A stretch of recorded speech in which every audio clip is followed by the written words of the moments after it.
Auväärne arutluskolleegium, ma alustaksin küll ebaviisakalt praegu Anvar Samostist. Ma tean, et daamidele tuleks kõigepealt sõna anda, aga Trump keelas ära, ütles, et naised üldse ja kõik nii edasi, aga selle juurde me tuleme kohe tagasi.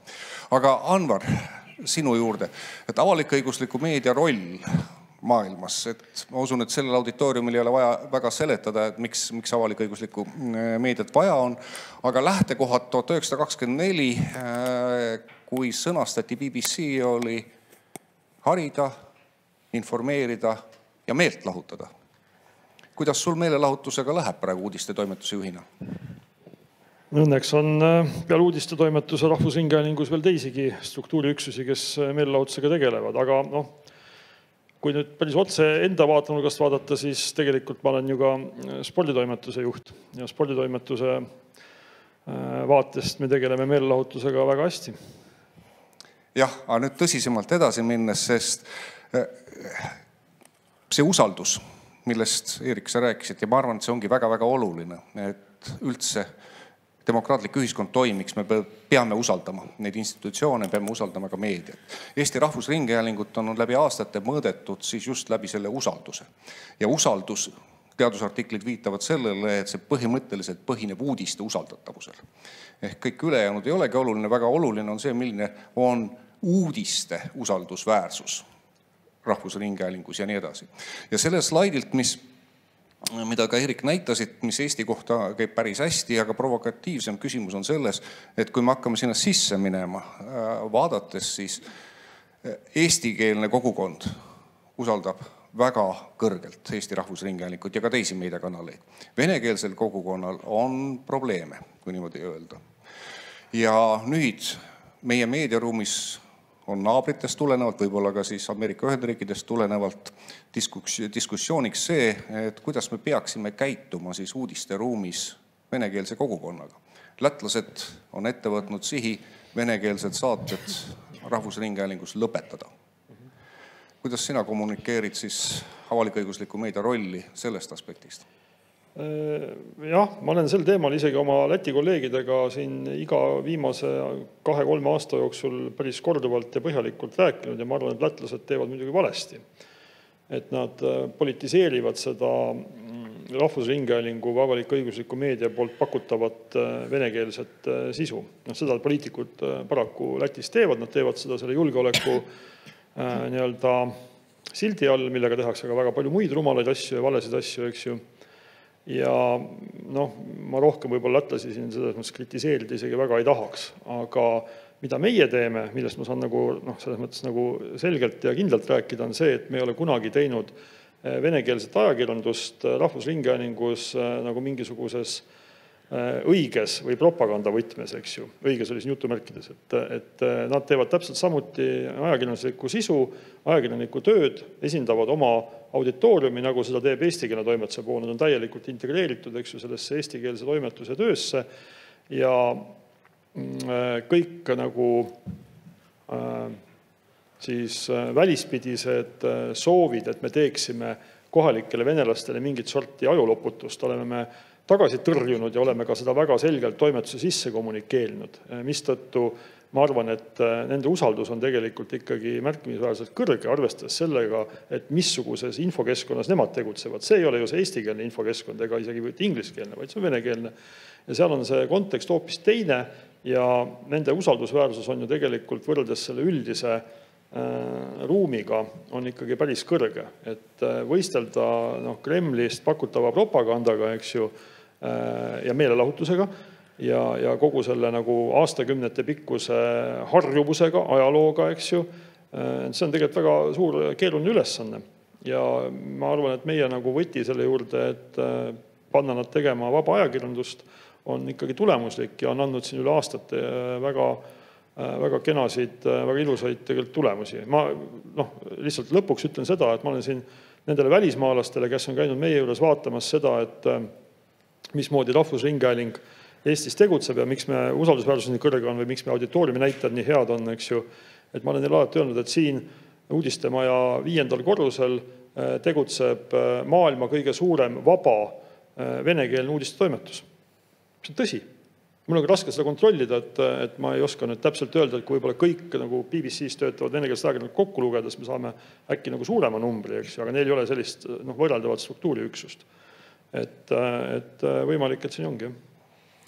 Jah, kinnitan seda, et ka auditooriumi uuringud näitavad, et Eesti Rahvusringhäälingu ETV+, venekeelsed portaalid ja samas ka eestikeelsed väljaanded ETV2 ja raadiokanalid on venekeelse auditooriumi hulgas kõige usaldusväärsemad meediakanalid üldse. Et erameedia on sellel väga lähedal, aga siiski Rahvusringhääling on tõepoolest venekeelse auditooriumi hulgas kõige usaldusväärsem meediainstitutsioon, aga jah, see kõhklus venekeelses auditooriumis Eesti meedia vastu on tunduvalt suurem kui eestlaste hulgas. Aga nüüd ma liigun küll meie daamide juurde ja ma pean tänama Martin Smutovit, kes juhtis mu tähelepanu ühele väga olulisele aspektile. Et Martin, aitäh sulle. Nüüd teie disclaimer, et mul on olnud kokkupuuteid TV3-ga kauges minevikus, et siis minu kallutatus võib-olla on sellest tingitud. Õhtulehega vähem, aga mõlemad teid ühendab minu jaoks heas mõttes meelelahutus. Kolm on seltskond omal ajal ja Õhtulehe selline, üldse ei taha värvi siia juurde tuua, aga kunagi öelda, et on kollane. Eks tänasel hetkel ma ei nõustu selle halvustava hinnanguga kuidagi. Ma pean meelelahutust väga oluliseks asjaks. Siiralt, et see ei ole mitte üldsegi kuskil vajalik selgitada. Aga teie roll, kuidas teie näete ennast sellel meediamaastikul? Mida te teete? Kellele te teete ja miks te seda teete? Lihtsalt sellepärast, et saate palka või? Ma saan aru, see on ühendküsimus, jah? Mõlemale teile, jah. Korraga meile. Ei tähendab, selles mõttes ei pea koos vastama, võib järjekorras vastata. Hüva. Aga mis me teeme? Mina isiklikult juhin meelelahutustoimetust ja ma olen selle üle väga uhke, sellepärast, et praegustel aegadel on eriti vaja inimestel midagi positiivset, midagi toredat ja minu meeskonnas töötab siis kokku koos minuga 10 inimest. Paljudel neist on haridus siitsamast BFM-ist. Mina olen lõpetanud Tallinna Ülikooli suhtekorralduse ja Tartu Ülikooli ajakirjandusmagistrantuuri ja meil on väga kirev seltskond, kellest siis paljud panustavad meie osakonda siis elukogemusega ja näiteks haridusega teistest valdkondadest, näiteks õigusteaduste magister on meil teeb moeajakirjandust, et meil on väga selline haritud ja tore seltskond ja meie eesmärk ongi siis enda lugejate, vaatajate, 42 000 TikToki jälgija elu teha positiivsemaks, paremaks ja informeeritumaks. Ja mina arvan, et Keidi toimetus teeb väga tänuväärset tööd. Alustan sellest. Ja kuigi minul siis uudiste toimetuses võib-olla päevast päeva on peamine küsimus, et kuidas leida see balanss, siis selle vahel, mis on oluline, mis meil maailmas toimub ja siis tuua sinna sisse ka see, millest me ju, ma arvan, peaaegu kõik moel või teisel räägime, see, mida ka Keidi meeskond teeb, et natukene nuhime teiste asjades, natukene räägime ühest või teisest skandaalist, et kuidas see balanss leida ja 3 on senimaani seltskond ja eks erakanalis meil on ju igasuguseid võimalusi ka laiemalt, aga ma arvan, et ma ei ole õige inimene liiga palju sellest rääkima, kui palju või millist meelelahutust me teeme, et mina saan selle ühe tunnikese eest kõneleda. Ja sellest tunnist me räägime, meie fookuses ongi ajakirjandus. Väga tore, siis ma olen ikka kõige vendsin. Jah, maskis laul ja mingid teised teemad hetkel ei ole olulised. Aga tagasi veel teie rolli juurde, selle taas heas mõttes meelelahutaja juurde, et kas te tunnetate, et te olete tasakaalustamast Anvarit, kes on selline süsteemne võimukriitik ja ühtegi head sõna tema saatest ühelegi valitsusele ei ole kunagi kostnud. Vabandust, tegelikult muidugi sa oled konstruktiivsem, aga lihtsalt üritades skandaali üles luua, mida Erik käskis, siis kas te tunnetate seda, et teie roll on selline tasakaalustaja? No skandaali üles kiskudes, siis ma võiks öelda, et jah, muidugi on meie kui erameedia roll siis igasugust heas mõttes või üldse igasuguses mõttes konservatiivsust siis tasakaalustada, et võib-olla kui proportsionaalselt mõõtma hakata, kellele ja mis tingimustel me sõna anname, siis see on vabam teatavas mõttes, aga siiski kontrollitud ja kriitiline. Aga kas teil on sellist pinget, majanduslikku pinget, et sotsiaalmeedias ju paraku toimub, mida suurem skandaal, mida jubedam, eks, et mida rohkem verd kuskil näha on, et seda rohkem raha see sisse toob, et kas te tunnetate, et täna on verd vähe? Seda vist pigem ei ole ju, sul ei ole ju mõtet teha ajakirjandust tühja auku, et sellel peab ju olema lugeja. Et muidugi ma vaatan, kuidas loetakse minu artikleid, minu saadet, minu töötajate saateid ja üldiselt, et meil ei ole lihtsalt mõtet teha, kui inimesed ei vaata. Aga minu küsimus just ongi, et inimesed tahavad näha ju sellist vägivalda ja kõike muud. Et... Ma ei ütleks niimoodi, et ainult vägivalda tahavad näha, et minu seksi ka, eks? Ei, pigem ka selliseid lihtsalt positiivseid, toredaid inimeste lugusid. No kui inimesed tahavad, ma lisan, et kui inimesed tõesti, ja meil ei ole ju mõtet, Eerik just oma ettekandes ka ütles, et inimesed nii meeletult vaatavad pornot, kui nad tõesti tahavad seksist rääkida, siis meil on ju vähemalt nagu kontrollitud viis sellest seksist rääkida, et see ei ole võib-olla nii robustne ja toores, nagu sotsiaalmeedias levib, et ma täiesti nõus Keidiga, kõigel, mida me toodame, peab ju olema vaataja või kuulaja või lugeja. Meil ei ole seda privileegi lihtsalt tulla täna siia ja rääkida näiteks tühjale auditooriumile, et see on ju kõikide ressursside raskamine. Ei, ma ei öelnud, teie kõik olete väga olulised, ma lihtsalt tõin näite, et kui see auditoorium oleks tühi, küllap me siin siis ju ka ei räägiks. Ja ma arvan, et paremaid veebilehte on, kui sa tahad seksi vaadata, siis on paremaid kui Õhtulehe veeb, kindlasti. Nimelt üks. Ma siiski ei läheks selle teemaga edasi, jääks selle avameelset abielu raamatu kaante vahele, et me kaugemale sellel teemal ei läheks. Aga selle fookuses on siis ajakirjanduse meedia, siis kõige selle elu tasakaalu leidmine või otsimine, mida Eerik välja tõi, eks, et väga palju tähelepanu majandusest, mida meiega siin ülikoolis oleme õpetanud, see võitlus on üsna karm, eks. Esimesed suuremad uuringud on kuskil veerandsajandi tagused, attention economy, kui see kontseptsioonina raamatusse ilmus ja me näeme seda Trumpi näol või populismi näol, mis juba enne teda oli, et ajakirjandus on tõepoolest väga-väga suure surve all nii majanduslikus mõttes kui, ja sealt majandus on siis seotud selle lugejate silmapaaridega. Ja Äripäeva näide on see, kus ärimudel on muutunud siis, et silmapaaride müügi asemel, mis toimub siis tavalise reklaamitehingul, kus me müüme edasi kellegile kedagi, eks siis teie puhul te võtate sisu eest raha, et kaubaks enam ei ole mitte lugeja, vaid kaubaks on teie poolt pakutud väärtuslik sisu. Sinu ettekanne oli üsnagi optimistlik ja arvud kinnitasid seda, et see mudel kestab. Aga kuidas saab kõrvalt vaadates tõlgendaksid seda olukorda, kus televisioonikanalil ei ole ju tasulisi vaatajaid? Kuidas peaks TV3 tegema, et äriliselt loobuda silmapaaride müügist, vaid müüa seda uudistesaadet? Nüüd sa tõmbad mind sellistele rodadele, kus ma ei ole üldse kompetentne, et kõigepealt nagu lihtsalt öeldes, et ma väga imetlen siin 2 tütarlapse tööd ja tegelikult ma olen tähelepanelikumalt jälginud Õhtulehte, kuidas seda on nagu üles ehitatud ja ma arvan, seal on väga palju õppida ka ütleme, meie tüüpi nagu ajakirjandusel.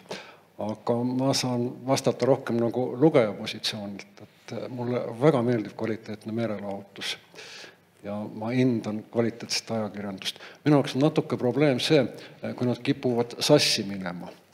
Et ma võin öelda oma kogemusest, et ma lõpetasin kommertskanalites uudiste saate vaatamise ja sel hetkel, kui uudiste vahele hakkas tulema horoskoop. See vähendas minu seda arusaamist. Ja teine asi, absoluutne lugupidamine Delfi vastu. Aga ma ei tea, kuidas on teil see emotsioon, aga ma kogu aeg kratsin kukalt, ma võtan mõnuga, et iga päev sageli mitu korda võtan selle Delfi esikülje vastu ja ma näen, Eerik, kuidas sinu inimesed on sinna pannud üles tõesti lood, mis mind nagu köödavad, annab nagu tähenduse.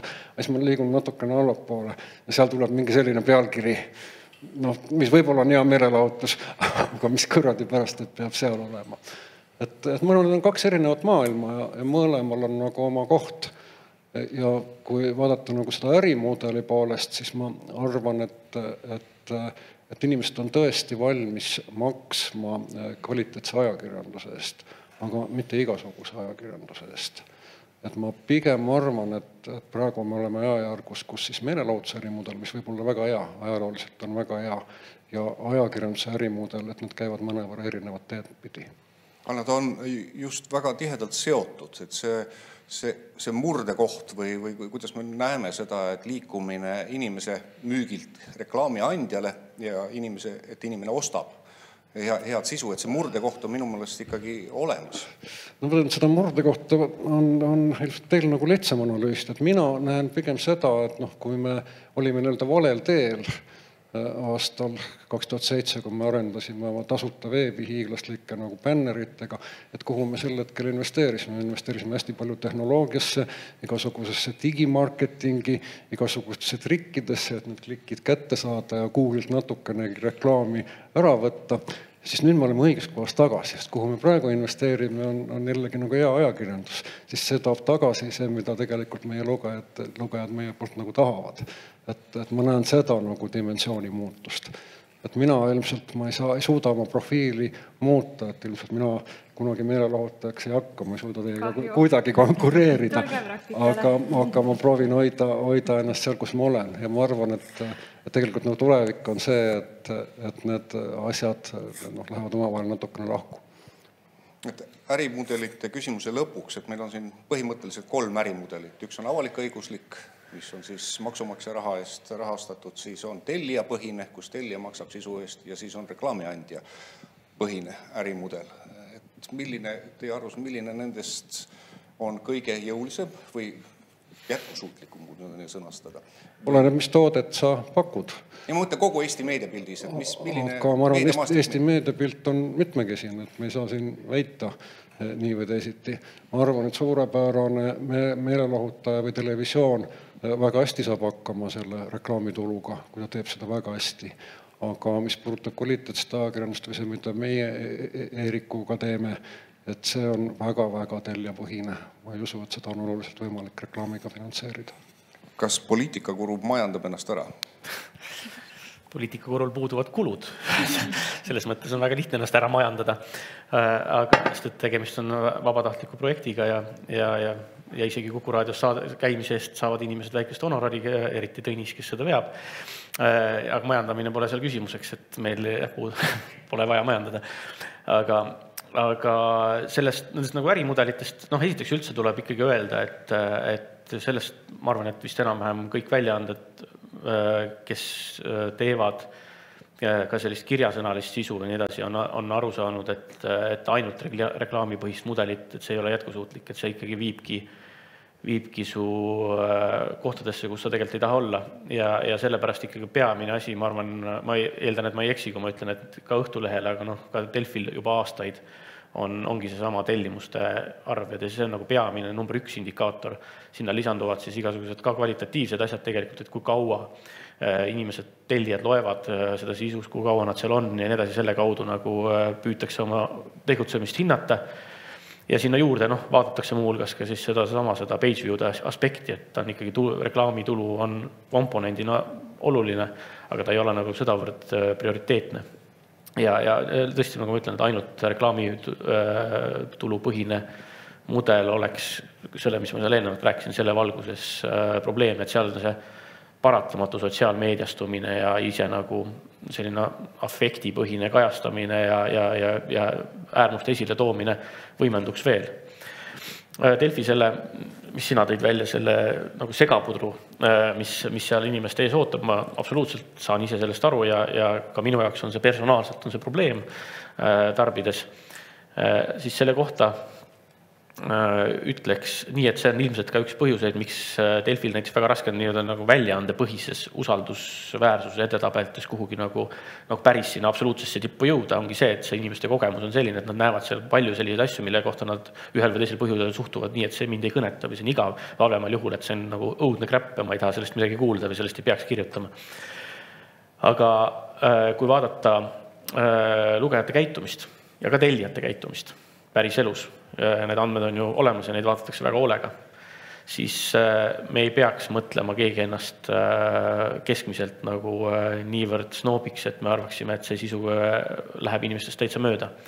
Et kui me teeksime puhtalt nagu selle algoritmi põhise esikülje, mida näiteks väga laialdaselt näiteks Helsingin Sanomat teeb, ehk siis AI sisuliselt serveerib inimestele sisu ja nii edasi. Just seda, et mis reaalselt kõige rohkem neid avamisi ja klikke toob, kõige nagu nutikamalt inimesest 100 korda kiiremini ja targemini, siis valdaval enamusel lugejatest, kes on tellijad ja kes loevad kvaliteetset sisu, muu hulgas väga suures mahus loetakse ka neid kõmulisemaid asju ja neid suurtsakaid, mille peale Igor nina kirtsutab ja mina lihtsalt ei ava. Et et ärme arva, et inimesed ei taha kõike. Nad tahavad meelelahutust, nad tahavad julgeolekut, nad tahavad majanduslugusid, korruptsiooni, sigadusi, krimi, uskumatut jampsi ja nii edasi. Tegelikult nad tahavad, et neil oleks kogu see nende nagu huvide ring kaetud. Täiesti nõus. Olen küll olnud poliitilistes vestlustes, kus on öelda, et Eesti Rahvusringhäälingu rolliks oleks küünlavalgel põhiseadust ette lugeda ja igasugune meelelahutus on saatanast. Aga sellesse diskussiooni me rohkem tagasi ei lähe. Edasi liiguksin ma meie ajakirjanduse arengu vaates selle nurga alt, mis puudutab poliitilist, ma ei ütleks veel polariseerumist, aga võib-olla positsioneerumist. Ehk jälle võiks öelda, et on olemas 3. Üks ühel pool, üks keskel ja üks ühes ääres. Postimees on ennast defineerinud väga selgelt nii-öelda siniseks ühele pool olemaks. Delfi ja Päevaleht Ekspress Postimehe sõnul on kuskil väga vasakul, uuringud seda ei tõesta või kinnita vähemalt seda arvamust ja Igor elab üldse oma roosas maailmas kuskil mujal. See on midagi täiesti eraldiseisvalt.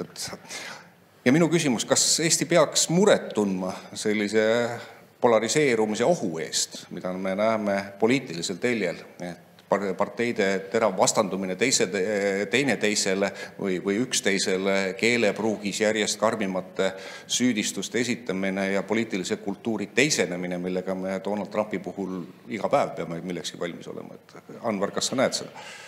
Ma olen vahel ennast mõelnud, mulle küll tuttavasse, aga tänaseks üsna kaugele jäänud sellisesse erameedia valikute maailma ja siis seda sama nii-öelda poolte valimist endale ette kujutanud ja siis on mul alati meenunud Mart Kadastiku üks väga ammune jutt selle kohta, et Eesti ajakirjandusturg ja Eesti kultuur on nii väike, et kui sa hakkad tegema ideoloogiliselt või maailmavaateliselt või mingil muul moel, ma ei tea, mis iganes moel, või võimalik on seda teha väga ühte serva nagu väljaannet, siis see väljaanne saab olema väga väike.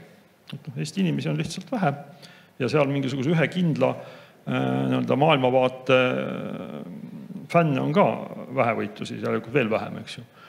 Ja kindlasti sotsiaalmeedia on seda nüüd tänaseks nagu muutnud ja tegelikult kogu see digimeedia on seda mõnevõrra muutnud, aga ma arvan, põhioosas see nagu väide nagu kehtib edasi ja siis sealt edasi veel minnes tegelikult eks see nagu meie suurte meediamajade maailmavaatelise klassifitseerimise nagu põhiraskus tulenebki sellest, et nad ei ole tegelikult kuskil päriselt nagu mingis äärmuses väljas, et siin võib-olla võib isegi nii augele minna, et kui ma vaatan nagu Ekspress Gruppi või mis ta iganes nimi praegu on tervikuna seal, eks ju, siis seal on kuskil on Maaleht, mis on tegelikult väga selgelt sellise hoopis konservatiivsema toimetuspoliitikaga, kuskil on mingid teistsuguse toimetuspoliitikaga väljaanded, näiteks Eesti Ekspress, eks, ja nad omavahel tasakaalustavad üksteist, mistõttu see tervik saab siis kõik need lugejad nagu üle kogu välja turvaliselt kätte, sest nendel lugejatel tuleb müüa tellimusi ja nende lugejate tähelepanu pealt tuleb siis suuta müüa nagu reklaami, eks. Et ma arvan, et see ongi selline ainuvõimalik tegevusviis ja Rahvusringhäälingu puhul on ka see, et ega me ei saa endale võtta mingit teistsugust eesmärki, kui esindada oma auditooriumi, et mis on väga lai, et selles mõttes, et 900 000 või miljoni inimese seas on kõik võimalikke vaateid ja kui kellegiga neist nagu väga selgelt nagu ühte kaevikusse minna, siis jäävad teised paraku nagu esindamata. Ma lisaks siia võib-olla juurde, et kui sa küsid, et mina tunnen muret küll, aga natuke räägiksime mõistetest, et tegelikult ma väga paljudel juhtudel Anvar sinuga ei ole nõus. mida sina oma selles jutusaates räägid. Aga ma väga tähelepanelikult kuulan sinu jutusaadet ja tegelikult need asjad, millega ma nõus ei ole, need köidavad mind hoopis rohkem. Et iseenesest nagu ajakirjanduse roll teatud mõttes ei ole, on öelda välja, mida ta ise mõtleb, et selles mõttes olla nagu sõltumatu. Probleem hakkab siis, et kui me hakkame esindama kas kellegi ärihuvi või poliitilisi huvisid. Kahju, et Priit Tõbemägi siin ei ole, et me natuke ajame džinni praegu pudelist välja. Aga ma arvan, et džinn on kuskil meil olemas. Ma arvan, et Eesti üks suur eelis meie ajakirjanduse edulugu, mida tegelikult Erik väga hästi ka esile tõi ja ma ka põgusalt puudutasin, on see, et meie ajakirjandus tekkis ilma nii-öelda oligarhideta. Meil ajakirjanduse omanduses ei olnud selliseid tegelasi, kes soovisid ajakirjanduse kaudu mitte ainult teha head raha hea sisuga, vaid mõjutada ka mingisuguseid poliitilisi või teisi majanduslikke probleeme. Ja meil Postimehe omaniku näol on tekkinud selline asi. Aga miks ma siiski olen optimistlik? Et ma arvan, et meil lugejate kultuur on selline, kes teatud mõttes seda suudab tasakaalustada.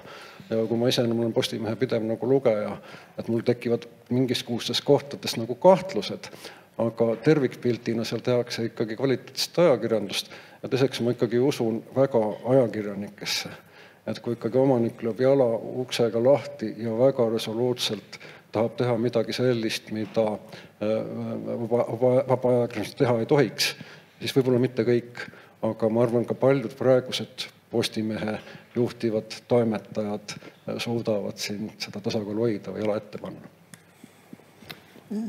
Kui ma võin tuua Õhtulehe näite, siis mina ei oskaks küll nagu paigutada, kas me oleme liberaalne või konservatiivne, sellepärast et meie paberlehelugejad tahavad pigem konservatiivseid asju ja neid persoone, keda me võib-olla veebis kajastame, kes meeldivad siis noortele, neid paberlehelugeja ei tunne, ei huvitu, et meie laveerime nagu mõlemas maailmas, et mida pakkuda 70-aastastele prouadele ja mida pakkuda siis noortele TikToki, veebi ja igale poole mujale, et peab olema kõigega kursis.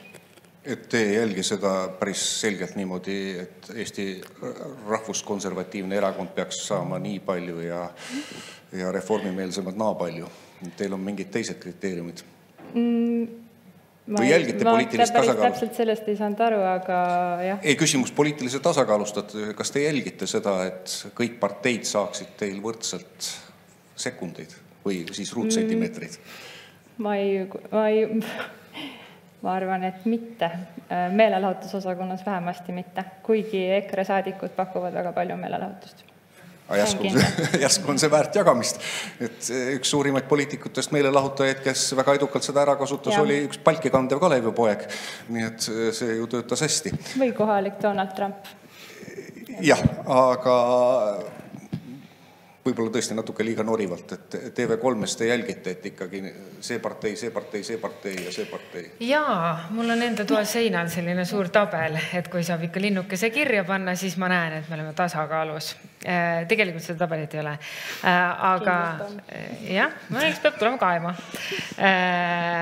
Et kui me võtame uudiste saate sees ja teema käsitluste puhul, eks ole, muidugi siis me ju otsime seda tasakaalu, et ei oleks liiga ühele poole kaldu. Aga kui me võtame selle kava laiemalt ja kui me räägime siin ka mingisugusest nagu paigutusest, siis jälle, Erik, ma tõstan sinu jutupunktid esile, et inimesed tahavad ju igasugust kraami. See, mis sobib ühele, see ei sobi teisele. Meie uudistesaate vaataja on valdavalt vanem inimene, valdavalt konservatiivsem inimene ja kuidas sa siis talle nagu hakkad harjutama seda kraami, mis ka nagu mujal toidab või mujal läheb peale ja kuidas siis kasvatada enda vaataja, et see ongi selline pidev nagu balansi leidmine ja ka hästi keeruline ülesanne. Et sest ega mina isiklikult ju saan ka päris palju selliseid pettunud ja solvunud kirju tihtilugu, vähemalt minu väike uurimustöö siis näitab, et eakamatelt inimestelt, kui me näitame nappides rõivastes naisi või kedagi sellist, et siis kohe et jumal küll, et kui inimene tuleb televisiooni, miks ta võiks riideid selga panna.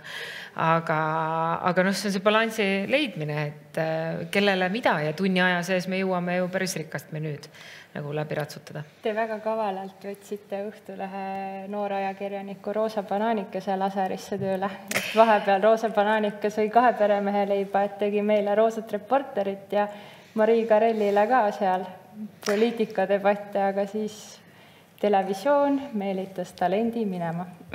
Nii kipub olema, jah? Ma peaaegu libastusin praegu, aga ei, ma banaanikoore peale siiski ei astu. Korraks tulles Postimehe teema juurde tagasi ja Marju Imma on teinud väga tänuväärset meediakriitika artikleid ja analüüsinud ja sealt siiski jooksis välja arvamuslugude erinevus Postimehes ja siis Päevalehes, Ekspressis ja Delfis. Et selge kaalutatus või toimetuse otsus arvamuslugudel on ja tõele vastab ka see, et ka töötavate ajakirjanikena on seal ühe partei esindatus suurem või kontsentratsioon suurem kui teistes.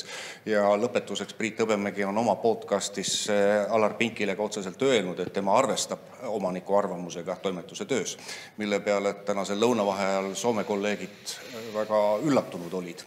Aga aus tunnistus niimoodi on, et kui ajaleht või meediavälja on ennast niimoodi positsioneerinud sellel väljal, seda ausalt välja ütleb, siis sõnavabadus on meil austatud ja edu neile. Ma paneksin siia ühe kommentaari, et Postimehele üks test, et Bonnieri väljaanded, see on Dagens Nyheter, on siis Postimehega võrrelda Rootsis. Ja see oli kuskil 10 aastat tagasi, kui Bonnier Grupi toonane nagu juht oli segatud väga sellise vastikusse skandaali, see oli kindlustusfirmaga Skandia seotud, kus ta paralleelselt oli nõukogu esimees. Ja paratamatult seal tekkis ka teatud vari nagu Bonnier Grupile. Asi oli võib-olla isegi veel keerulisem.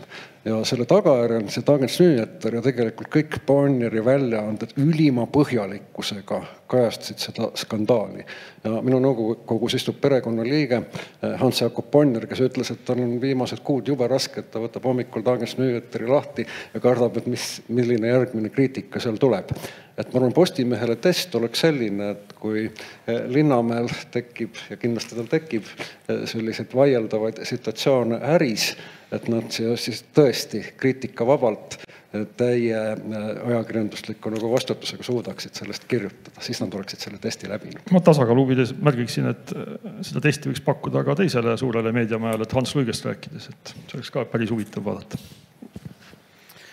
Ja ma selle Postimehe kohta, ma tegelikult tahtsin nagu juhtida või rõhutada üle, et sinu küsimuses sa väga õigesti panid sisse sinna vahele soovil, et nagu Postimehe soovil või tahtel tahaks nagu seda kujutleda, seda meediamaastikku sellisena või kuidagi, et ma arvan tegelikult ikkagi, et selles mõttes pigem on see ikkagi olnud Postimehe valik, millele nad loodavad siis mingisugust sellist nagu tuge või vastukaalu või mingisugust nagu või õigustust selle kaudu, et nad ka teistele ütlevad, et need on ühe või teise maailmavaate esindajad. Eks mingis mõttes nagu toimetuse inimeste nägu peegeldub igal juhul nagu toodetud sisus ja selles mõttes on selles ka kindlasti omajagu tõtt, et ajakirjanikud, kes Ekspress meedias on, ma arvan, keskmisest kindlasti on inimestena liberaalsemad, aga kõigi kohta see loomulikult ei käi.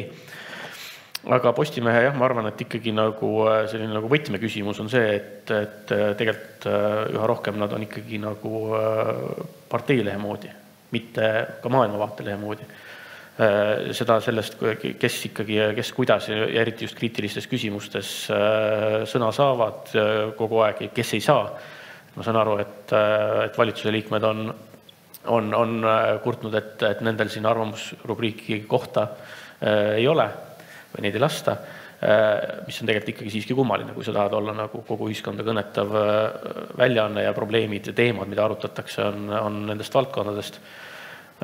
Et see küll aga nagu hulgaliselt kriitilisi artikleid selgelt ühe partei inimestelt, et see on siiski nagu väga selge valik, mida ei ole keegi teine tegelikult ju teinud ja ei teeks ka, et selles vaatest vaadatakse, ma arvan, Ekspress meedias väga hoolega, et oleks olemas formaadid, kus kõik saavad sõna ja kõik saavad pasunasse. Jah, nüüd küsimus kas sa soovid kommenteerida või mul on üks küsimus tegelikult? Jah, ma tahaksin ühe näite omaenda ajakirjaniku praktikast tuua, et Äripäev kunagi, me alati tegelikult teeme enne valimisi, aga kunagi me tegime sellise üsna tasakaaluta soovituse oma lugejatele valida Reformierakonda. 10 punktis, miks Reformierakonna valik on kõige parem, kõik oli põhjendatud, täiesti tasakaaluta. 2 päeva läks mööda ja me samal ajal tegime siis loo, siis oli vist R-hooldus, kus põhimõtteliselt Reformierakonna varjatud rahastamine ja vahetult enne valimisi hästi nagu valus lugu piltide ja kõikide muudega. Ja see lõppes sellega, et toimetusest tuli sisse hästi nõutute nägudega toonane Reformierakonna peasekretär ja lida juhtivad partei liikmed. Tiigor, mis te teete? Me oleme sõbrad, me oleme koos nagu Eesti asja. Kuidas teil selline lugu sai ilmuda? Et siis sai neile seletatud need nagu ajakirjanduse toimimise põhimõtteid. Et ma arvan, on 2 erinevat asja, et üks on see tasakaalukus, ja teine asi on nagu sõltumatus. Et kui sa väljendad ka tasakaalutult oma poolehoidu kõigile, aga oled sõltumatu, väljendad iseenda arvamust ja põhimõtteliselt uudiskülgedel oled siis täiesti nagu puhas ja loomulikult arvamuskülgedel lased ka teistsugust nagu arvata ja siis on kõik hea. Aga ma arvan, halvasti on siis, kui näiteks Rahvusringhäälingu puhul, et te peate olema üleni tasakaalus. Et sina ei tohi mitte kedagi kritiseerida, et sa oled tasakaaluks, pead kõiki nagu esindama. Et sellised väljendid me oleme nagu kuulnud. Et mina tahaksin, et ikkagi Anvar ja tema kolleegid oleksid armutult tasakaalutud ja väljendaksid nagu oma seisukohta, mida nad õigeks peavad. Ma arvan, see on üks ka ajakirjanduse suur tugevus. Tänast konverentsi ette valmistasin, vaatasin oma märkmetest ja pea 20 aastat tagasi tegin Rahvusringhäälingu, toonane oli siis natuke teistmoodi organisatsioon veel, nõukogu palvel ülevaate Rahvusringhäälingu tasakaalustatuse põhimõtetest, kus siis sooviti teada, mitu sekundit, kes kus on olnud, milline partei on esindatud ja nii edasi. Aga sinna ette kirjutasin ka ühe metodoloogilise väikese jupikese, et kuidas tasakaalustatus üldse hinnata oleks võimalik ja selgus, et see tegelikult ei olegi võimalik. Aga nüüd korraks vahemärkusena enne teemavahetust. Reaalne küsimus. Rahvasaadik küsib kultuuriministrilt, miks riigi rahadega toetatakse väljaannet, mida juhib, mille ühte saadet juhib partei juht. Mida peaks kultuuriminister rahvasaadikule vastama? Küsimus on päriselt. Vastamise aeg on 1. aprill ja see ei ole nali. No, mis saade see on? Tegemist on tõenäoliselt Postimehe ühe saatega, ma pakun nagu. Et Postimees saab ju ka maksumaksja üks saade, mida juhib ühe erakonna juht. Ja. Et kes on selle saate vastutav toimetaja? No, ma arvan, et võib-olla, kui mina oleks kultuuriminister, mis ilmselt ei juhtu kunagi, eks ju, ja oleksin sellises olukorras, siis ma teeksin kõik selleks, et erameedia ei saaks maksumaksja käest raha, kuna see rikub kogu selle pildi igas mõttes, nagu me küsimusest näeme, eks ju, ära. Eks. Et loomulikult võib eraväljaande kutsuda endale saadet juhtima kelle iganes, eks. Aga kui siin on võimalik selline taust asjale konstrueerida, siis sõltumatuse tagamiseks on parem maksumaksja käest raha mitte võtta. Vabandust, ma olen vist kuskil uudiste väljast väljas olnud. No sa oled oma roosade prillidega muidugi oma maailmas. Kas tõesti maksumaksja maksab selle Urmas Reinsalu saate kinni? See on rahvasaadiku küsimus. Tähendab, tausta muidugi see, et tegelikult on Postimees sama rahasaaja nagu Delavoje Vedomostigi. Ehk venekeelse ajakirjanduse toetamise meede, millest eraajakirjandus toetatakse, aga rahvasaadik küsib seda natuke teise nurgalt. Kuna raha läheb Postimehele ja saadet teeb Reinsalu, siis otsitakse seosed. Ja, aga Vene meedia puhul on ju väga... Ei, ärme seda aruta. See oli lihtsalt näide tänasest meediamaastiku puudutavatest poliitilistest küsimustest. Aga teemavahetus. Ja teilt ei võeta ka praegu raha ära muretse, et järgmine aasta on teine asi, vaatame siis, kuidas te Reformierakonnaga käitute. Peame selle Reinsalu kättevaatlikumad olema. Et katsuge siin olla viisakad selles osas. Aga teemavahetus. Ja tuleme ülikooli seinte vahele tagasi. Et teil on erinev kogemus ajakirjandusõppest, ajakirjanduse teoreetilisest ja praktilisest poolest erinevates kõrgkoolides. Aga küsimusele juurde, olles nüüd ise pikemat või lühemat aega ajakirjandusega tegelenud, et mis oleks need kõige olulisemad võtmesõnad, mida teie annaksite edasi nendele õppejõududele, kes tulevisi ajakirjanikke, mida iganes Väino Koorbergi toodud definitsioon ka sisaldab, eks, mida tuleks nendele ja kuidas tuleks nendele õpetada? Mina tegin natukene researchi ja rääkisin Balti filmi- ja meediakooli vilistlastega ja sealt koorus välja väga vastuolulisi asju, et ühed ütlesid, et nii toredad praktilised alad oli, et sai lausa proovida uudist oma käega teha, see on muidugi positiivne. Ja sai igasuguseid televäljundit, raadioväljundit ja siis oli ka inimesi, kes ütlesid, et praktikat oli vähe. Et saadeti ühte toimetusse praktikale ja nagu see oli kõik, et neile oleks meeldinud, mis me ka tegime lugupeetud õppejõu Ragne Kõuts-Klemmiga, et me käisime Berliinis läbi, siis kui ma magistris olin, erinevaid toimetusi, ajalehti, telet, spiigelis, igal pool hästi põnev oli. Et need endised üliõpilased, kes siis minuga rääkisid, ütlesid, et võib-olla oleks äge, kui Eestis ka siis võetakse tudengid kampa ja käiakse TV3-s, Ekspressis, Äripäevas, ERR-is, et vaadata siis, et milline see neile kõige sobivam toimetus on, et võib-olla teha rohkem selliseid õppekäike, et mis siis koorus vestlustest. Ma vastan küsimusest küll mööda, eks ju, et ma hakkaks sealt peale, et nüüd ülehomme on jälle Tartu Ülikoolis töömess, eks ju, või praktikamess, eks ju, ma olen seal väga mitmeid aastaid järjest käinud ja olen näinud neid trende, eks ju, ja siis see lugu, mis ma tahan rääkida, on tegelikult see, et eelmisel aastal minu suureks üllatuseks vist mingi umbes 30 tudengist, kes tahtsid Rahvusringhäälingusse praktikale tulla, kõvasti üle 20 tahtis tulla praktikale uudistoimetuse raames, aga ka laiemalt, raadiopraktikale. Millist asja? Mina pole oma silmadega mitte kunagi varem näinud. Et alati tahetakse tulla telesse, natuke vähem tahetakse tulla nagu kirjutama mingeid asju ja raadio on olnud alati tegelikult see koht, kuhu tõsi, kõige vähem on tahetud tulla. Siis me sõitsime kolleegidega sealt koju eelmisel aastal, siis mõtlesime ja ma olen ka pärast pikalt selle peale mõelnud, miks oli nagu selline huvitav nagu jaotus, eks ju. Ja see vastus on tegelikult lihtne, et selle asja nimi on podcastid, eks ju, et on väga populaarsed podcastid, kõiki neid me keegi ei tea, eks ju, ja ilmselt see ongi selle asja fenomen, et väga paljudes valdkondades on tekkinud mingi podcast ja podcast oma olemuselt on tegelikult raadio, eks ju. See on asi, miks pärast tullakse tegelikult siis nüüd tänasel päeval natuke liialdades ajakirjandust õppima. Ja kui me võtame aastat nüüd 40 tagasi, et ega sellepärast ei läinud inimesed Tartu Ülikooli ajakirjandust õppima, et see lõpetas Marju Lauristin, et kindlasti mõni läks sellepärast ka. Aga väga paljud läksid sellepärast ajakirjandust õppima, et ajakirjaniku amet oli ühiskonnas erakordselt oluline. Igor võib kinnitada selle, et mingis mõttes me oleme temaga siin väga sarnast. Et seal ajakirjandus sai teha asju, mida mujal teha ei saanud, see oli väga vaba eriala, eks ju, seal oli võimalik sedasama maailma paremaks teha, eks ju, ja seda tähelepanu saada. Podcastide puhul on see tähelepanu faktor ka täpselt sama, eks ju, et mis ma tahan öelda sellega on, et see, mis ülikoolis tehakse, on kindlasti väga oluline ja see annab nagu tulevasele või ma ei tea, tegevale ajakirjanikule mingeid kindlasti olulisi oskusi, aga see, miks inimesed tahavad ajakirjandusse tulla, see sõltub tegelikult ülikooli välistest asjaoludest. Mitte midagi teha, see on objektiivselt niimoodi tegelikult. Et see, miks praegu ajakirjandusse tahetakse vähem tulla või vahepeal taheti veel vähem tulla, eks ju, see sõltus sellest, et mida ajakirjandus endast kujutas. See on tegelikult pigem väljaannete, meediamajade, väljaandjate kätes kui ülikoolide kätes. Jah, väga nõus, jah, palun. Kahe käega kirjutan alla, mis Anvar ütles, aga ma läheksin sammu veel edasi. Et minu taju on ikkagi praegu väga selge, et see aeg on neile tagasi. Ma arvan, et hea ajakirjanik võib pretendeerida väga heale palgale. Ma arvan, et see tähendus, mida ta oma tööga loob, on palju suurem, kui ta võib-olla viimastel aastatel on olnud, kui tulevikku vaadata. Ajakirjaniku töö on erakordselt nagu põnev.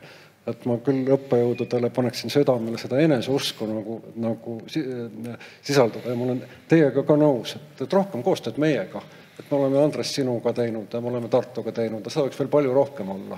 Nad viljastavad nagu mõlemale poolele. Ma korraks podcastidele teen remargi, et nii palju kui mina näen, siis noored on muutunud introvertsemaks ja see on ka põhjus, miks nad tahavad podcast'e teha. Nad tahavad teha ajakirjandust, aga turvalises keskkonnas. Ja podcasti stuudio pakub seda just kui varju, aga samas ikkagi kanalit, et küsida. Jah, keegi ei helista sisse. Jaa. Ma tulen paar sammu tagasi selle küsimuse juurde ja sel samal, mina olen ka käinud sellel samal messil Tartu Ülikoolis vist 2 aastat nüüd minu lühike karjäär uudistjuhina on lubanud mul 2 aastat käia. Ja see, mis ma kuulen seal, kui ma tudengitega suhtlen, teeb võib-olla isegi natukene mind murelikuks. Sellepärast, et sa ise viitasid ka, Andres, kui sa sissejuhatust tegid mulle ja Keidile, et meelelahutus ja tahtmata panna mingisuguseid värve sellele kaardile, siis teatav kollasus. Ja kui ma tudengitega räägin ja samamoodi ju otsin suvereportereid ja praktikante ja mulle öeldakse, et nojah, aga TV3 on ikkagi ju natukene liiga kollane meie jaoks, et meilt ikka oodatakse nagu taset on ja või viitame siin mingitele kirjutavale pressile, et ma ei tea, kas ikka Delfisse maksab, et Päevaleht või teised, tõesti seal on ju võib-olla nagu segamini peab sisse minema, et aru saada, mis bränd on bränd või mille taga on ju. Et siis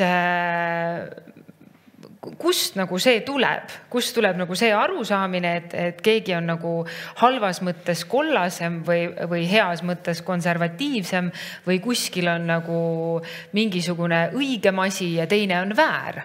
Võib-olla isegi ütlemata, et see on väär. Et see teeb mind nagu väga ettevaatlikuks. Tundub, et see tuleb loengusaalidest. Võib-olla ma oleksingi jõudnud oma pika heietuse lõpus sinna, et kus see mujalt tulla saab, sest kogemust neil jutt on siis Tartu messist. Mul ei ole olnud au Tallinna messil käia, selles mõttes ma ei tea, ma olen küll siinsete tudengitega ka suhelnud, aga nad on olnud võib-olla teataval määral avatumad küll. Et võib-olla lihtsalt las igaüks saab oma kogemuse ise ja siis me ei sisenda ka mingisugust sellist väära arusaama, et üks on parem või üks on halvem, sest minu toimetusest isiklikult ma ei tea ühtegi praktikante, need ei ole muidugi ka olnud tuhandeid on ja me räägime siin ikkagi mõnest, aga keegi ei ole ära läinud öeldes, et nojah, öeldigi, et on kollane ja näed ongi. Et sellist asja ei ole olnud. Ja mis siis kollasel lõppude lõpuks halba on? See on ju värv. Jah. Ilus värv. Võrreldes Igori roosaga kollane igal juhul väga sobib sellesse. Jah. Minul oli circa 6 aastat au neid praktikantega võtta ja peab ütlema nagu, et see kogemus oli selline, et mis ongi loogiline, et inimesed on nagu üli erinevad ja sellest tulenevalt tegelikult sa näed, et kes lööb läbi või teeb nagu head asja, pühendub või kuidagi tal on midagi anda. Ja siis on mõned teised, kes on rohkem nagu peata ja või ei oska või ei saa hakkama. Eks me tegime ka muidugi alati seda, et me panime peale kohe koorma, et hakka nüüd kohe Ekspressi lugusid kirjutama, mis tegelikult võib-olla pedagoogiliselt polnud kõige parem, aga midagi muud meil oli seda vaja ja midagi muud me nendega teha ei olnud. Aga mis ma ise nagu mõtlesin sellel ajal ja vist ka mõtlen edasi praegu, on see, et nüüd ma loodan, et te võite mind visata küll munadega, kui te tahate. Aga mina natuke olen nagu mõelnud ajakirjandusõppest pigem nagu asjast, mis sobib kõrvalerialaks. See on nagu miski, mis mingid käsitööoskuste ja mingid asjade pakett, mida on ülihea, kui ajakirjanik omab. Et tegelikult seal oli väga tublisid ajakirjanikke, kes on tänaseks tulnud ja jõudnud väga kaugele, kes tulid selle teadmiste pagasi pealt või kuidagi nagu selle mõtlemise viisi pealt, mis sealt saab. Aga ajakirjanikus tegelikult on ikka vaja, et sa midagi nagu mingit valdkondadega valdaks. Et sa oleksid sellesse süvenenud ja sa tunneksid mingit valdkonda nii põhjalikult, et sa saad aru, kui keegi ajab seal soga, sa saad aru, kui keegi mingit spinni sulle pähe määrib, sa saad aru, kui keegi on teinud mingi sigaduse või lausa kuriteo on ju, ja nii edasi, et sa oskad niisuguseid asju läbi näha. See eeldab seda, et sa pead sellest valdkonnast aru saama. Ja see oli kindlasti, ma ütlen, et ei saagi ebarealistlikke ootusi panna ka praktikandile, kes ülikoolist tuleb. Aga see oli üks asju, mis tihtilugu oli, et nagu võib-olla kohati kippusid olema natuke liiga all over the place nii-öelda, et ei tekkinud pidet väga paljude teemadega, mis olid tegelikult nagu suhteliselt ilmsed inimestele, kes need valdkondi tundsid. Aga see selleks ongi õppimise protsess ja kõik nii ta käib, aga jah, et mina selles mõttes ütlen, et ajakirjanikes hindan ennekõike seda, kui nad mingit teemat on nagu põhjalikumalt uurinud ja süvenenud ja valdavad, et see on ka siis võib-olla nagu pedagoogiline soovitus, et suunata sellele, et sa ei pea selle kogu elu sinna panema, et kui sa noorelt arvad, et sa tahad tegeleda koera, mis see oli? Koerakasvatuse detailidega me siin enne arutasime uue põllumajandusministri koera üksikasju, siis tahad nagu sellele keskenduda, seal on need sinu teemad ja sealt saad kuuled infot ja nii edasi, allikad on seal väga tore, see ei tähenda, et sa elu lõpuni seda pead tegema, aga parem, kui sul see koera teema on versus sellega, kui sul midagi ei ole. Ja ma siiski korrektsuse mõttes ütlen üle, et ma siiski olen üsnagi kindel, et see kollase värvi niisugune negatiivne toon ei tule ülikoolidest, ei Tartust ega ka meilt. Et ma arvan, et see on sellest ühiskonnast kuskilt kaugemalt jäänud selline kuvand. Et minu andmetel tuleb küll natukene koolist ka, sest kui mina õppisin Tartus, siis töötasin juba Õhtulehes ja osad õppejõud olidki, et sa pead ERR-i jõudma. Ma iga õhtu vaatan Aktuaalset kaamerat, see on mu lemmiksaade, aga vabandust, ma töötaksin pigem ikka Õhtulehes. Võtame selle arvesse, sest jah, mina, disclaimer, ma ei ole ajakirjandust õppinud, ma olen meediat ja kommunikatsiooni Tartus õppinud ja seal oli küll tasakaalustatud lähenemine. Mis olid ajad teised? Siiski vist väga mitte, see oli ikkagi sellel aastatuhandel. See on oluline. Et see esimene haridus oli mul eelmisest aastatuhandest, aga see ei puuduta üldse seda. Korraks tagasi peegeldus nooremate põlvkonda või õppima tulijate soovides, et ma kinnitan seda, et nad ajas muutuvad, et ka meil sisseastumiseksamite komisjonides olles on olnud aegu, kus põhiline, mitte põhiline, vaid tähendab, on välja tulnud selge soov kohtuda kuulsusega. Et ma tahan selline õppida ajakirjandust, et ma saan kuulsusega kokku. Et ma saan temaga midagi kuskil pildi peal olla või mingi insta teha või mingi asi. Et on olnud üks selline ajajärk mõned 5-6 aastat tagasi kuskil oli selline üsnagi selgelt eristuv. Nad küll ei saanud sisse meile sellise suunitlusega. Siis on olnud rõhuasetus spordiajakirjanikele, eriti meesterahvastel on soovitud hakata õppima spordiajakirjanikuks. On välja toodud, et ma sooviks kajastada tuleviku sporti. Et nii Soccernetis või kuskil mujal olles spordiajakirjaniku.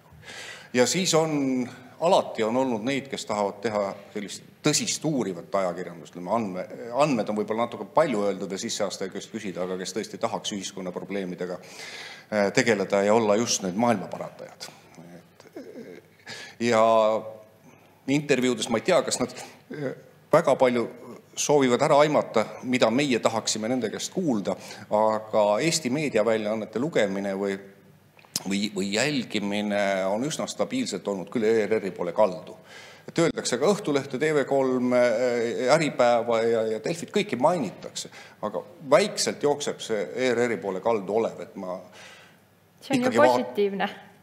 Ja ma ütlen, see võib olla see, et nad arvatavasti hindavad minu orienteeruvat iga, et arvatavasti järelikult peab vastama AK. Et see on seal läbi tulnud, aga võib-olla ma teen ka liiga sisse astujalt, et nad tegelikult hoopiski tõesti jälgivad seda. Nüüd, 23 sekundit miinusesse, reklaamisekundid on läbi saanud, aga siiski meil on aega küsimusteks. Kohe 2 kätt kiirega, ma ei suutnudki reageerida, kumb nüüd ennem oli. No sa oled lähemal, saad mikrofoni edasi anda siis. Ma tahtsin küsida sellise nähtuse kohta nagu sisuturundus, et kõigil teil on sisuturundus rubriigid välja arvatud ERR-il, on ka Postimehel, keda siin ei ole ja ma olen sealt lugenud maailma kõige absurdsemaid asju, muuhulgas Äripäevast, Kasahstani rahva kangelaslikust võitlusest oma tuleviku nimel ja selliseid asju. Et selle sisuturunduse teine pool on see, et see on omamoodi aus, et seal on märge juures, see on sisuturundus. Aga Delfi ja Postimees on asunud ka ise tootma ja seal läheb nagu juba tähelepanu ära, et mis on sisuturundus ja mis on siis oma toodet toetav siis lugu. Et kuidas te nagu seda suhet iseloomustate, et mis roll sellel on siis selles terves maastikus, mida te seal enda meediamajades haldate?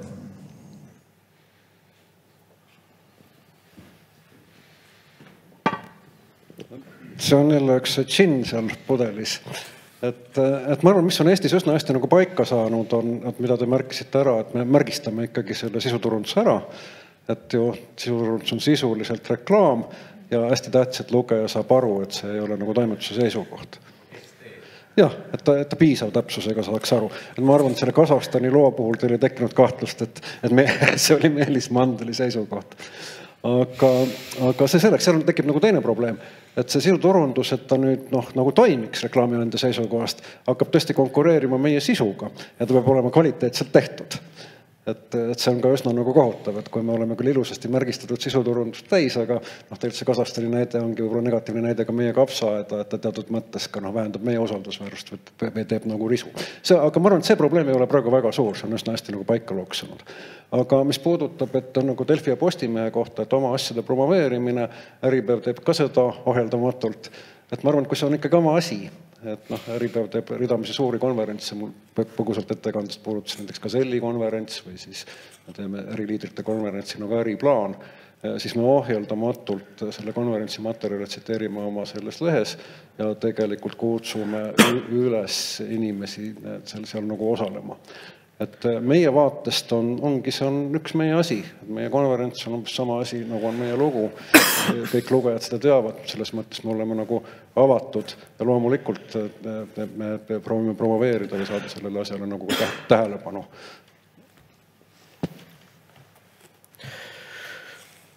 Mina oskan.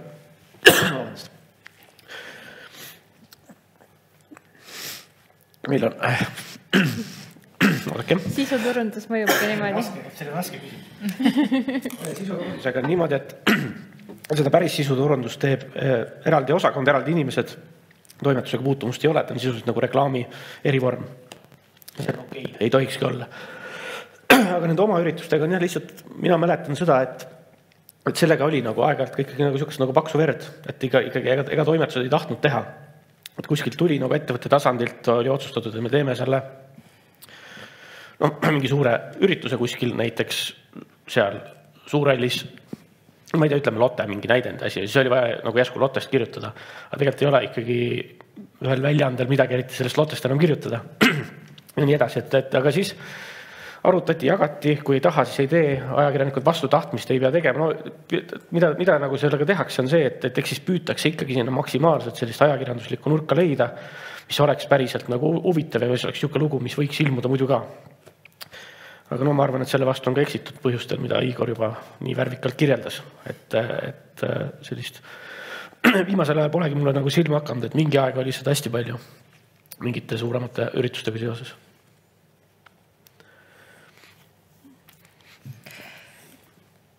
No sellega mina tahaks öelda, et kui Igor ütles, et neil on oma asjad ja siis nad räägivad oma asjadest, et jumal küll, milleks siis see platvorm on ju, räägi muidugi oma asjadest, kes siis veel räägib, kui sa ei suuda piisavalt atraktiivseks neid teha. Et meil on ka erakanalis sisuturundust, neil on ju märked juures eraldi saated ja inimene, ma arvan, et tal ei teki, me ei jõudnud täna siin rääkida sellest infoanalüüsist ja vastuvõtmisest ja kõige selle tajumisest, aga ma arvan, et väga paljudel inimestel, suuremal osal inimestest ei teki siin mingisugust nagu arusaamatust, et kas näiteks IGEA saate puhul on tegu sisuturundusliku saatega või mitte, et see on nagu selgelt arusaadav, aga ma olen nõus, et mida paremini teha sisuturundust, seda ohtlikumaks see läheb ajakirjanduse jaoks, aga see nõuaks siin eraldi veel pool tundi, mida meil kahjuks ei ole, nii et me võime sellest pärast eraldi rääkida.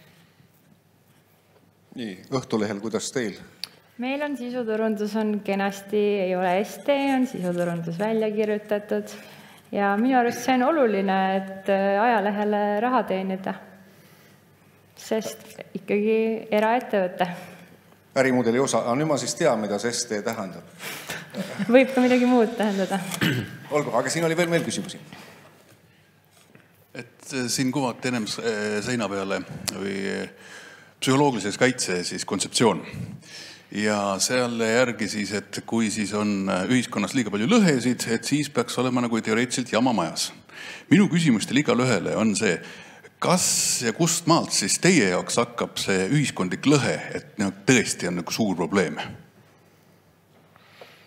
No ma ei tea, Et ma võin siit alustada, et Rahvusringhäälingus me muidugi mingi psühholoogilise kaitsega ei tegele, nii et selles mõttes, et selles vaatest mina seda küsimust vastata ei oska, aga Eesti ühiskonnas on ju kogu aeg olnud erinevaid arvamusi erinevates asjades, et isegi nõukogude ajal, kui kõik oli nagu sellisesse vormi surutud, et siis tegelikult ma arvan, et reaalselt inimestel olid erinevad arvamused ja jumal tänatud olid, et seetõttu me saime ka vabaks. Ja Eesti ühiskonna ülesehitamise suhtes alguses olid väga suured eriarvamused, ma tuletan meelde, et see tagantjärgi tundub, et Laule revolutsioon seisnes selles, et 100 000 inimest seisid lauluväljakul ja hoidsid üksteiselt käest kinni ja mõtlesid kõik täpselt ühtemoodi. Ei, tegelikult olid väga suured eriarvamused, mõned inimesed juba tollest hetkest enam igavesti ei rääkinud üksteisega ja surid sellistena. Ja tagantjärgi see paistab võib-olla ilusam, kui ta nagu oli või ma ei tea, kas ilusam, aga teistsugune, et see ei ole muutunud, et meile tundub, et kuidagi, selles ma tahan, kui ma tahan vaielda selle väitega, et meil on praegu ühiskonna polariseeritus kuidagi suurem, kui ta varem oli. Ei ole, ma arvan, ta on samasugune. Ma võib-olla arvan, et ongi võib-olla natukene polariseeritum, aga ma arvan, et siin on omaette põhjus. Omaette põhjus on, et neid ehmatavaid nagu uudiseid või sellist üldist fooni alates koroonast ja sõjast on nagu üha rohkem. Et mis me nagu ajakirjanduse puhul teame, et millal see digiajakirjanduse võidukäik Euroopas ja Ameerikas hakkas, teate? Siis, kui oli Trump esimest korda presidendiks valiti ja toimus Brexit. Toimus midagi väga ootamatut ja inimesed tahtsid sellest nagu orienteeruda. Et praegu neid ootamatut sündmusi on üha rohkem ja rohkem. Ja tegelikult ühiskond polariseerub, tekib selline teatud mõttes nagu segadus ja nüüd on ajakirjanduse roll seda selles mõttes lahendada. See on ka üks põhjus, miks ma ajakirjanduse tuleviku suhtes olen optimistlik. Et meil lihtsalt see väline keskkond toob meile kaela nii palju igasuguseid probleeme, kus inimesed ja ühiskond tervikuna tahab orienteeruda. Ja lihtsalt vajadus hea ajakirjanduse järgi on nii suur. Ja kui me oleme kes oskame seda teha, siis me saame tõesti anda sellele tegevusele hoopis suurema tähenduse, kui see on võib-olla mõni aeg tagasi olnud. Mina vist ka ei näe mingit väga suurt lõhet, aga kuidas me seda lappida saaks, siis meil kõigil on ju oma lugejaskond ja oma vaatajad ja kui me viime nendeni nii täpset, selget faktikontrolli läbinud informatsiooni, kui me suudame, siis me kõik viime neile infot, mida nad oma eluks vajavad ja erinevates kanalites, olgu see TV3, Õhtuleht, ERR, et peaasi, et me teenindame oma lugejat. Ma ei ütle, et lõhe on, et kus ma teie jaoks on see punane joon, et nüüd on kord käest ära, et ma ei tea, mis iganes, et nüüd on see suur lõhe, mis ohustab siin, ma ei tea, Eesti iseolemist või tülimajas. Et nüüd ei suudate midagi, kus maad see piir on.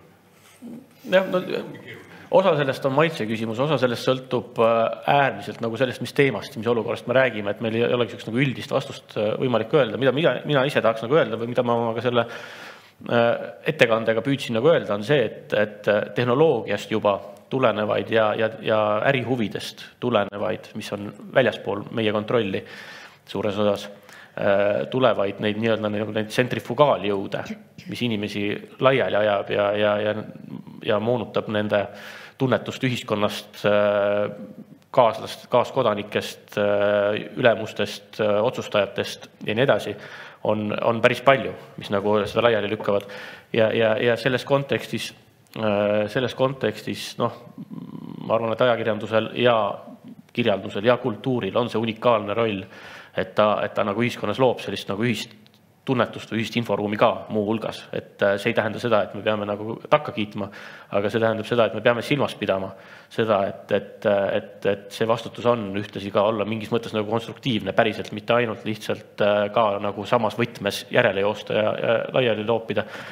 Ja veel viimane mõte, kui sa küsid, kus see piir on, siis ma arvan, et piir on minu jaoks, miks ma need kaks asja välja tõingi, on nagu sellise nagu suure sellise nagu ühiskondliku usalduse nagu silmnähtav ja mõõdetav lagunemine, murenemine on üks probleem, kus tuleb nagu hakata vaatama, kas midagi on meil vaja teisiti teha natuke. Aga samad need põhiseaduse nagu kõige aluspõhimõtted ja asjad, kui need satuvad nagu ohtu ja neid hakatakse ohustama, neid hakatakse ründama kuidagi järjekindlalt, siis see on ka jälle koht, kus peab võtma selge positsiooni ja ka poole.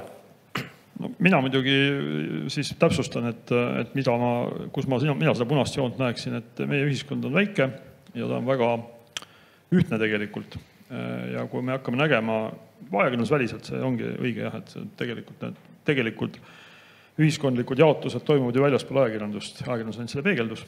Et kui me hakkame nägema, et ühte tüüpi inimesed kolivad ühte linna ossa või üldse ühte linna, teised kolivad teise, lapsi pannakse ühte kooli, teised panevad teise, poed jagunevad inimeste vahel ära, igapäevased tegevused, et ühiskond lõheneb sellisel viisil, et suured ühiskonnagrupid ei puutu omavahel üldse enam kokku ja ei tahagi üksteisega kokku puutuda. Aga seda ma Eestis ju, seda isegi on raske ette kujutada, et nii võiks minna.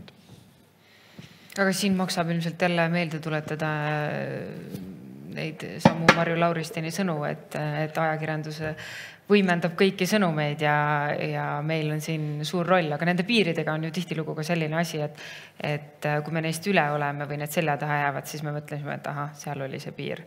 Et ma loodan lihtsalt, et see lõhenemise või polariseerumise teema ei ole täna nii aktuaalne, aga kindlasti see usalduse küsimus on terav küsimus ja see murendab seda kõike. Keegi võiks midagi positiivset nüüd kokku võttes öelda? Mina arvan küll, et praegu on see väline keskkond, mis meil tekib, kõik see sõjaoht ja asjad, mis meid ühendavad ja kus me kõik vastaspooled saame nagu ühtemoodi aru. Et ma arvan, et Eesti ühiskonnas seisab ees teatud mõttes nagu konsolideerumine, et me kuskil hakkame käima nagu ühte jalga ja ma arvan, et ajakirjandus saab siin kindlasti nagu kaasa aidata. Aitäh, Igor. Sellest oli kasu. Suur tänu panelistidele, toreda arutelu eest, suur tänu kõigile kuulajatele. Suur tänu sinna ülesse ka meie tehnilisele meeskonnale abi eest ja lugupeetud direktor, sügav kummardus sellest, et lubasid selle tagasihoidliku konverentsi meil siin läbi viia rasketes oludes. Ja kaaskorraldajale Andresele ka tänud. Suured tänud ja kohtume kunagi, igal juhul tellige ajakirju ja lugege ja vaadake meie meediakanaleid. Aitäh!